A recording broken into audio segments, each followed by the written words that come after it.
Try ಮಾಡಿ ಆಚಿ chicken masala. ರಾಜ್ಯ ಕಾಂಗ್ರೆಸ್ನಲ್ಲಿ ಅಧಿಕಾರ ಹಂಚಿಕೆಯ ವಿಚಾರ 6ಕ್ಕೆ ಏರ್ತಾ ಇರಲಿಲ್ಲ, 3ಕ್ಕೆ ಇಳಿತಾ ಇರಲಿಲ್ಲ.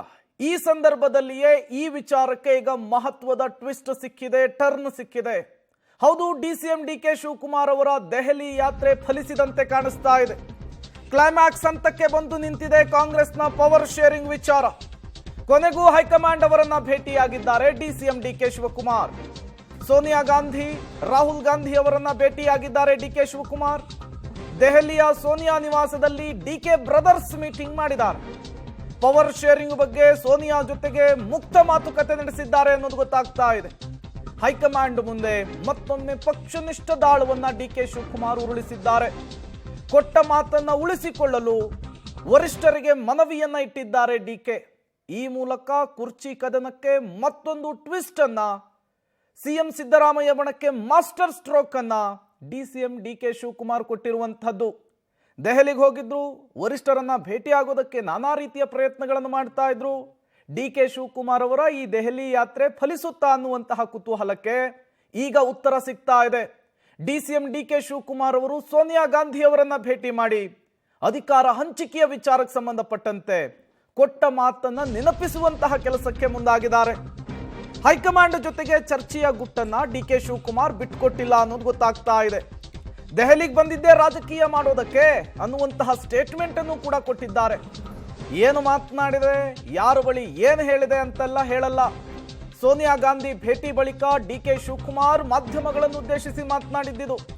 ಬೀದಿಯಲ್ಲಿ ನಿಂತು ಎಲ್ಲ ಮಾತನಾಡುವಂತಹ ಅಗತ್ಯ ಇಲ್ಲ. ಏನು ಮಾತನಾಡಬೇಕು, ಎಲ್ಲಿ ಮಾತನಾಡಬೇಕು ಅದೆಲ್ಲವನ್ನು ಕೂಡ ಮಾಡಿ ಮುಗಿಸಿದ್ದೇನೆ ಅನ್ನುವಂತಹ ಮಾತನಾಡಿದ್ದಾರೆ. ಅವರ ಮಾತಿನಲ್ಲಿ ಕಾನ್ಫಿಡೆನ್ಸ್ ಎದ್ದು ಕಾಣಿಸ್ತಾ ಇತ್ತು. ಪ್ರಿಯಾಂಕಾ ಗಾಂಧಿ ಅವ್ರನ್ನ ಭೇಟಿ ಆದ್ರೆ ರಾಹುಲ್ ಗಾಂಧಿ, ಸೋನಿಯಾ ಗಾಂಧಿ ಕೂಡ ಇದ್ರು, ಅವ್ರನ್ನೇನಾದ್ರು ಭೇಟಿ ಆದ್ರೆ ನೋಡ್ರಿ, ನಾನೀಗ 10 ಜನಪದ ಬಂದಿದ್ದೀನಿ. ನಾನು ಒಳಗಡೆ ಏನು ಮಾತಾಡಿದೆ, ಯಾರ ಹತ್ರ ಮಾತಾಡಿದೆ ಅಂತ ನಾನೇನು ಡಿಸ್ಕ್ಲೋಸ್ ಏನು ಮಾಡಬೇಕಾದಂಥ ಅವಶ್ಯಕತೆ ಇಲ್ಲ. ಬೀದಿಯಲ್ಲಿ ನಿಂತ್ಕೊಂಡು ನಾವೆಲ್ಲ ಅದೆಲ್ಲ ರಾಜಕಾರಣ ಮಾತಾಡೋದು ಇಲ್ಲ. ನಾವು ನಮ್ಮ ವರಿಷ್ಠರನ್ನ ಭೇಟಿ ಮಾಡಿದ್ದೀವಿ, ಏನೇನು ಮಾತಾಡಬೇಕು ಮಾತಾಡಿದ್ದೀವಿ ಅಷ್ಟೇ.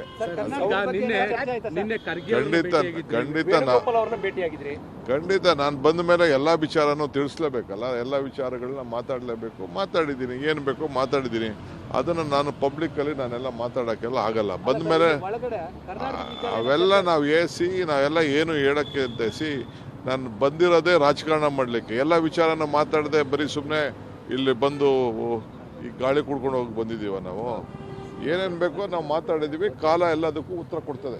ಸರ್, ಬರೀ ಪ್ರಿಯಾಂಕಾ ಗಾಂಧಿ ಅವ್ರನ್ನ ಭೇಟಿ ಆದ್ರೆ ರಾಹುಲ್ ಗಾಂಧಿ, ಸೋನಿಯಾ ಗಾಂಧಿ ಕೂಡ ಇದ್ರು, ಅವ್ರನ್ನೇನಾದ್ರು ಭೇಟಿ ಆದ್ರೆ ನೋಡ್ರಿ, ನಾನೀಗ 10 ಜನಪದ ಬಂದಿದ್ದೀನಿ. ನಾನು ಒಳಗಡೆ ಏನು ಮಾತಾಡಿದೆ, ಯಾರ ಹತ್ರ ಮಾತಾಡಿದೆ ಅಂತ ನಾನೇನು ಡಿಸ್ಕ್ಲೋಸ್ ಏನು ಮಾಡಬೇಕಾದಂಥ ಅವಶ್ಯಕತೆ ಇಲ್ಲ. ಮತ್ತಷ್ಟು ಡೀಟೇಲ್ಸ್ ಅನ್ನು ಕೊಡೋದಕ್ಕೆ ನಮ್ಮ ಪ್ರತಿನಿಧಿ ಶಬೀರ್ ನೇರ ಸಂಪರ್ಕದಲ್ಲಿ ಜಾಯಿನ್ ಆಗಿದ್ದಾರೆ. ಶಬೀರ್, ಈ ಬಾರಿಯ ಡಿಸಿಎಂ ಡಿಕೆ ಶಿವಕುಮಾರ್ ಅವರ ದೆಹಲಿ ಯಾತ್ರೆ ತುಂಬಾ ಕುತೂಹಲ ಕಾರಣವಾಗಿತ್ತು. ಅಂದುಕೊಂಡಂತೆ ವರಿಷ್ಠರನ್ನ ಭೇಟಿ ಮಾಡಿದ್ದಾರೆ, ಯಾವ ವಿಚಾರ ಚರ್ಚೆ ನಡೆಸಿದ್ದೆ ಅಂತ ಹೇಳಲ್ಲ ಅನ್ನುವಂತಹ ಬಹಿರಂಗ ಸ್ಟೇಟ್ಮೆಂಟ್ ಅನ್ನು ಕೂಡ ಕೊಟ್ಟಿದ್ದಾರೆ. ಹಾಗಾದ್ರೆ ಸೋನಿಯಾ ಮತ್ತು ಡಿಕೆ ನಡುವೆ ನಡೆದಂತಹ ಚರ್ಚೆ ಏನು, ಇನ್ಸೈಡ್ ಡೀಟೇಲ್ಸ್ ಏನು ಸಿಗ್ತಾ ಇದೆ ಶಬೀರ್? ಪ್ರೇಮ್, ನೋಡಿ, ಅಸ್ಸಾಂ ಚುನಾವಣೆ ತಯಾರಿ ವಿಚಾರಕ್ಕೆ ಸಂಬಂಧಪಟ್ಟಂತೆ ಕೆಲವೊಂದಿಷ್ಟು ಮೀಟಿಂಗ್ಗಳು ದೆಹಲಿಯಲ್ಲಿ ಏರ್ಪಡಿಸಲಾಗಿತ್ತು. ಈ ಮೀಟಿಂಗ್ಗಳಲ್ಲಿ ಭಾಗಿಯಾಗಲಿಕ್ಕೆ ಅಂತ ಡಿಸಿಎಂ ಡಿಕೆ ಶಿವಕುಮಾರ್ ಅವರು ಕೂಡ ದೆಹಲಿಗೆ ಬಂದಿದ್ರು. ಈ ಸಂದರ್ಭದಲ್ಲಿ ಅವರು ವರಿಷ್ಠರನ್ನ ಭೇಟಿಯಾಗಿ ಕೂಡ ರಾಜ್ಯದ ವಿದ್ಯಮಾನಗಳಿಗೆ ಸಂಬಂಧಪಟ್ಟಂತೆ ಚರ್ಚೆಯನ್ನ ಮಾಡಿದ್ದಾರೆ. ನಿನ್ನೆ ತಡರಾತ್ರಿ ಮುಖ್ಯವಾಗಿ ಎಐಸಿಸಿ ಅಧ್ಯಕ್ಷ ಮಲ್ಲಿಕಾರ್ಜುನ್ ಖರ್ಗೆ ಮತ್ತೆ ಸಂಘಟನಾ ಪ್ರಧಾನ ಕಾರ್ಯದರ್ಶಿಯಾಗಿರುವಂತಹ ಕೆಸಿ ವೇಣುಗೋಪಾಲ್ ಅವರನ್ನು ಕೂಡ ಭೇಟಿಯಾಗಿ ವಿಸ್ತೃತವಾದಂತಹ ಚರ್ಚೆಯನ್ನ ಮಾಡಿದ್ರು. ಇದರ ಬೆನ್ನಲ್ಲೇ ಇವತ್ತು ಸೋನಿಯಾ ಗಾಂಧಿ ಅವರ ನಿವಾಸಕ್ಕೂ ಕೂಡ ಡಿಕೆ ಶಿವಕುಮಾರ್ ಅವರು ತೆರಳಿದ್ರು. ಈ ಸಂದರ್ಭದಲ್ಲಿ ಅಸ್ಸಾಂನ ಮೀಟಿಂಗ್ ಆದ ಬಳಿಕ ಅವರು ಸೋನಿಯಾ ಗಾಂಧಿ ಅವರನ್ನು ಕೂಡ ಭೇಟಿಯಾಗಿದ್ದಾರೆ ಅನ್ನುವಂತ ಮಾಹಿತಿಗಳು ಕೂಡ ಈಗ ಸದ್ಯಕ್ಕೆ ಸಿಗ್ತಾ ಇರುವಂತದ್ದು. ನೋಡಿ, ರಾಜ್ಯ ರಾಜಕೀಯದಲ್ಲಿ ಅತ್ಯಂತ ಮಹತ್ವದ ಬೆಳವಣಿಗೆ ಅಂತಾನೂ ಕೂಡ ನಾವು ಇದನ್ನ ಕರಿಬಹುದು. ಯಾಕೆಂದ್ರೆ ಈವರೆಗೂ ಕೂಡ ಸೋನಿಯಾ ಗಾಂಧಿ ಅವರನ್ನ ನೇರವಾಗಿ ಭೇಟಿ ಆಗ್ಲಿಕ್ಕೆ ಡಿಕೆ ಶಿವಕುಮಾರ್ ಅವರಿಗೆ ಸಾಧ್ಯ ಆಗಿರಲಿಲ್ಲ. ಸೊ ಇದೇ ಮೊದಲ ಬಾರಿಗೆ ಅವರು ಭೇಟಿಯಾಗಿ ರಾಜ್ಯದ ವಿದ್ಯಮಾನಗಳ ಬಗ್ಗೆ ಚರ್ಚಿಸಿದ್ದಾರೆ ಅನ್ನುವಂತಹ ಮಾಹಿತಿಗಳು ಕೂಡ ಈಗ ಸಿಗ್ತಾ ಇರುವಂತದ್ದು. ಸೊ ಹೀಗಾಗಿ ಅಧಿಕಾರ ಹಸ್ತಾಂತರ ವಿಚಾರ ಏನಿದೆ, ಇದು ಸಾಕಷ್ಟು ಕುತೂಹಲ ಮೂಡಿಸಿರುವಂತದ್ದು. ಈ ಹಿಂದೆ ಸರ್ಕಾರ 2.5 ವರ್ಷ ಆದ ಬಳಿಕ ಅಧಿಕಾರ ಹಸ್ತಾಂತರ ಆಗುತ್ತೆ ಅನ್ನುವಂಥ ಮಾಹಿತಿಗಳಿತ್ತು. ಅದಾದ ಬಳಿಕ ದೇವರಾಜು ಅರಸು ಅವರ ದಾಖಲೆಯನ್ನು ಮುರಿಯುವಂಥ ವಿಚಾರಗಳು ಪ್ರಸ್ತಾಪ ಆಯಿತು. ಈ ಎಲ್ಲ ಹಂತಗಳು ಕೂಡ ಮುಗ್ದಿರುವಂಥದ್ದು. ಮತ್ತೆ ಹೈಕಮಾಂಡ್ ಹೇಳಿದಂತೆ ತಾಳ್ಮೆಯಿಂದ ಇರುವಂಥ ಕೆಲಸವನ್ನು ಕೂಡ ಮಾಡಿದ್ವಿ.